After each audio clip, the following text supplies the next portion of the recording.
Oi, gente, tudo bem? Meu nome é Juliana Silva Alves. Eu curso Pedagogia na Universidade São Judas Tadeu, no período noturno no campus da Moca.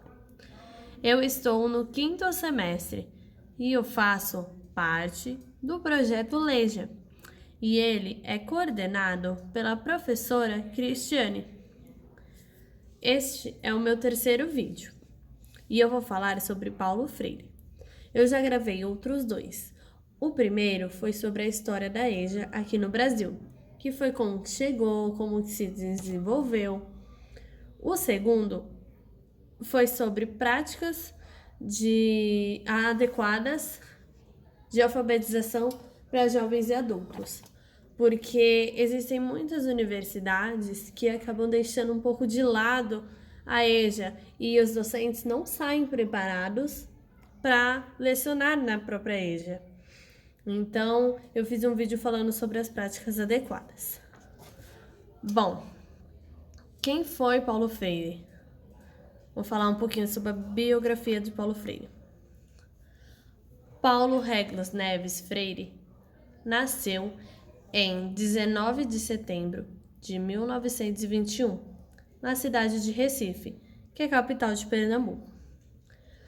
Filho junto com seus 2 irmãos e uma irmã, então no total eles eram 4. O pai deles era um policial militar e a mãe era uma dona de casa. Paulo Freire ficou órfão aos 13 anos. Ficou órfão de pai. Sua educação inicial contou com o ingresso no Colégio Oswaldo Cruz em Recife, por meio de bolsa concedida pelo diretor. Mais tarde, Freire tornou-se auxiliar de disciplina e, após formação, professor de língua portuguesa. Em 1943, ingressou no curso de Direito da Universidade de Recife. Em 1944, casou-se com sua primeira esposa. O casamento durou até o falecimento da sua amada, em 1986.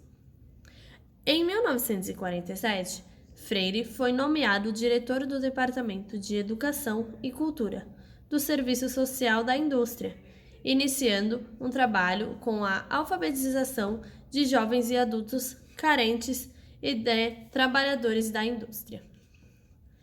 Em 1959, Paulo Freire passou no processo seletivo para a Cátedra de História e Filosofia da Educação da Escola de Belas Artes da Universidade de Recife.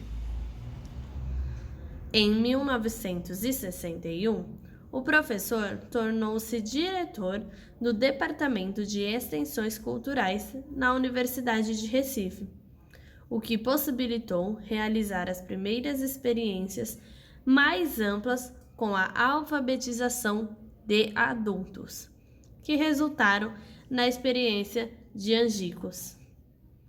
Eu vou falar um pouquinho mais para frente sobre o projeto de Angicos, tá? No cenário político, na época, somente poderia votar quem fosse alfabetizado. Eu falei isso também no meu primeiro vídeo, que havia muito interesse político na alfabetização. Por quê? O que os políticos podiam fazer? Fazer com que as pessoas que só sabiam escrever o nome, que poderiam votar, votassem neles, prometendo várias outras coisas. O Plano Nacional de Alfabetização poderia levar o letramento e até 6 milhões de brasileiros, o que significa 6 milhões de novos eleitores fora das classes dominantes. Esses fatores foram decisivos para que, ainda em abril de 1964, o Plano Nacional de Alfabetização fosse cancelado.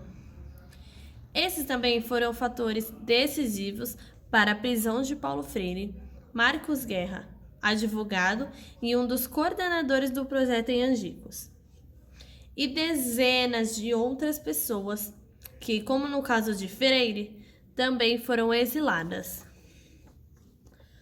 Paulo Freire passou 70 dias preso e logo após essa prisão foi exilado. No exílio, foi primeiramente para o Chile, onde coordenou projetos de alfabetização de adultos pelo Instituto Chileno da Reforma Agrária por 5 anos.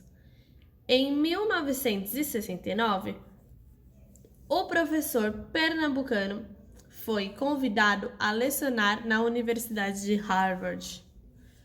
Em 1970, foi condutor e coordenador emérito do Conselho Mundial das Igrejas, com a sede em Genebra, na Suíça.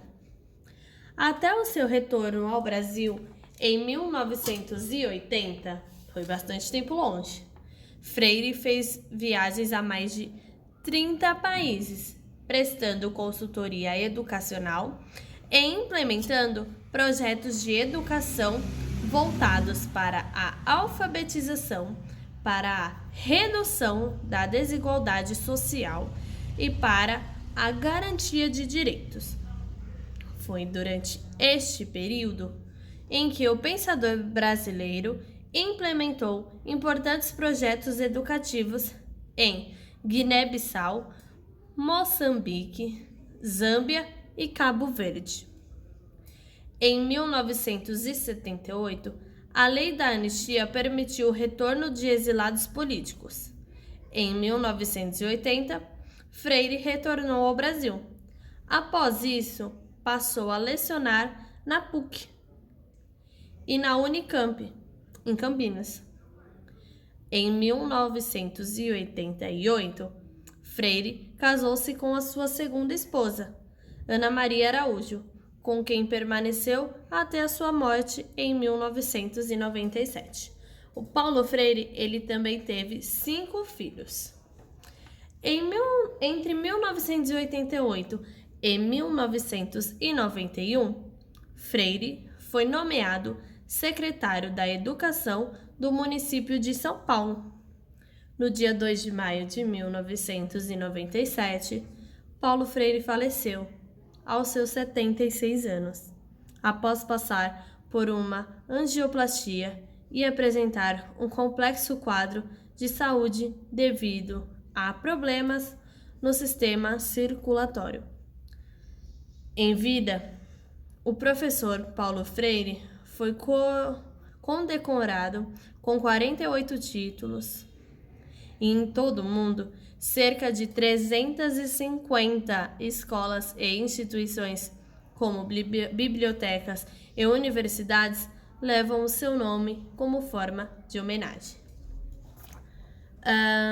As principais obras freianas foram a Pedagogia do Oprimido, a Educação com Prática da Liberdade e a Pedagogia da Autonomia. Bom, o método de Paulo Freire. Paulo Freire falava da importância de pensar-se em uma educação capaz de reconhecer a cultura do educando e agir com base nela, naquela realidade, pois somente assim ele faria sentido para aquele que vai ser alfabetizado. Bom, a formação da consciência crítica permite que as pessoas questionem a natureza de sua situação histórica e social para ler o seu mundo. Ou seja, a leitura do mundo antecede a leitura da palavra. Para a educação, Freire enfatizava a importante troca de conhecimentos entre os professores e os alunos, onde ambos aprendem, questionam, refletem e participam da construção de significado. Essa pedagogia começa com o professor se misturando na comunidade, fazendo perguntas, as pessoas se reunindo em uma lista de palavras usadas em suas vidas diárias. Por isso, o professor deve entender a realidade social das pessoas, dos seus alunos, e desenvolver uma lista de palavras e temas geradores que poderiam levar às discussões na aula. Tanto que no meu vídeo anterior, eu falo nas práticas de alfabetização de jovens e adultos, que é muito interessante levar palavras do cotidiano dos seus alunos. Se você tem aluno pedreiro, você leva palavras como areia, tijolo, cimento. As mulheres, elas já cozinham bastante. Então, o que você pode levar? Receitas de bolo, receitas de pão, que por mais que elas ainda não saibam ler e escrever, elas vão entender que aquilo é uma receita. E são palavras, são coisas, situações que fazem parte do cotidiano delas. Outra característica do método freiano é a tentativa de levar uma conscientização política e de classe para os educandos.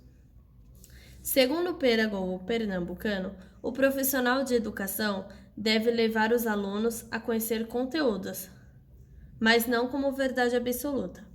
Para ele, ninguém ensina nada a ninguém, mas as pessoas também não aprendem sozinhas. Em sala de aula, os dois lados aprenderam juntos, um com o outro. É uma troca de experiência, onde o aluno vai levar os seus conhecimentos e o professor vai levar os dele. E para isso é necessário que as relações sejam afetivas e democráticas, garantindo a todos a possibilidade de se expressar. Foi o que eu também comuniquei no meu outro vídeo, sobre a importância da afetividade na sala de aula. Bom, o projeto Ângicos. Eu vou colocar um vídeo e depois eu vou ler um pedacinho de uma fala de Paulo Freire.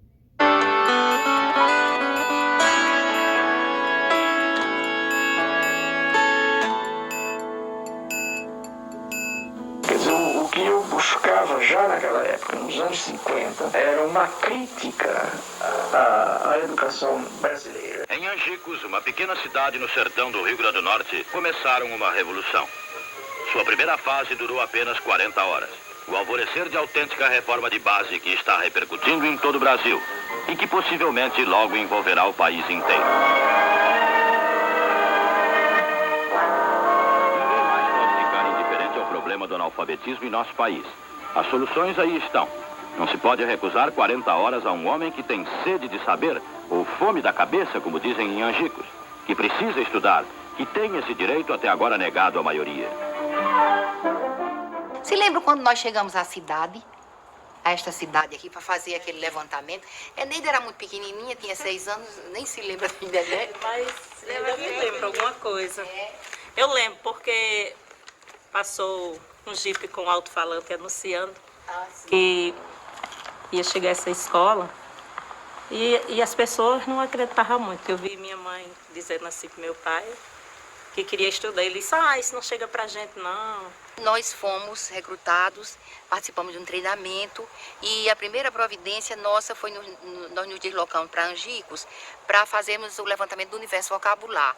Então íamos de casa em casa e ao final ele selecionou as palavras geradoras. No conjunto delas estava contido justamente todos os fonemas da língua portuguesa. O que mereceu mesmo, que descolou mesmo, que eu me orgulhei de dizer eu não sou mais analfabeto, foi Paulo Freire.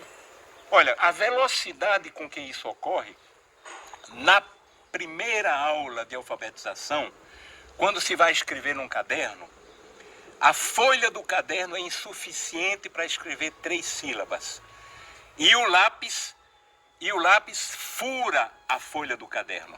Nós estávamos em pleno trabalho de alfabetização em 64, quando houve o golpe. Quem estivesse naquela escola estudando, quando viesse, aí pegava aquele povo todinho e levava, prendia. Então, a política, né, na época, havia muita pressão, né, os movimentos sociais. Eu peguei todo o meu material, que eu tinha os slides, tinha tudo. A pena que eu tenho, se lembra daquele projetor, que era um projetor a gás?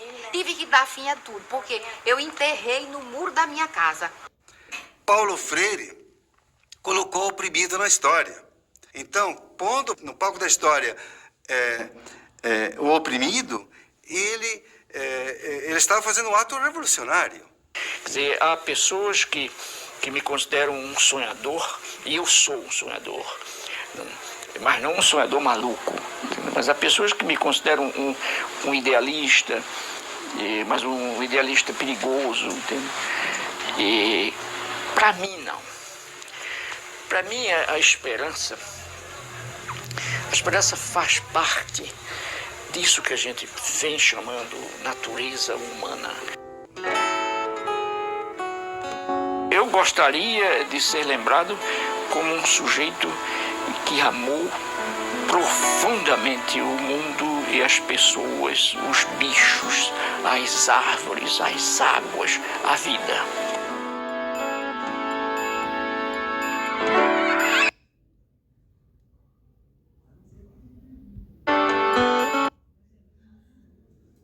E para terminar, a alfabetização não pode se fazer de cima para baixo, nem de fora para dentro, como uma doação ou uma exposição, mas de dentro para fora pelo próprio analfabeto, somente ajustado pelo educador.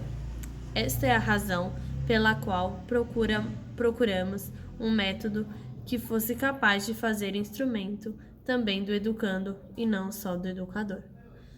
Bom, espero que tenha gostado, que tenha dado para esclarecer algumas dúvidas, para ter conhecido Paulo Freire, o método dele. E é isso, até o próximo e último vídeo.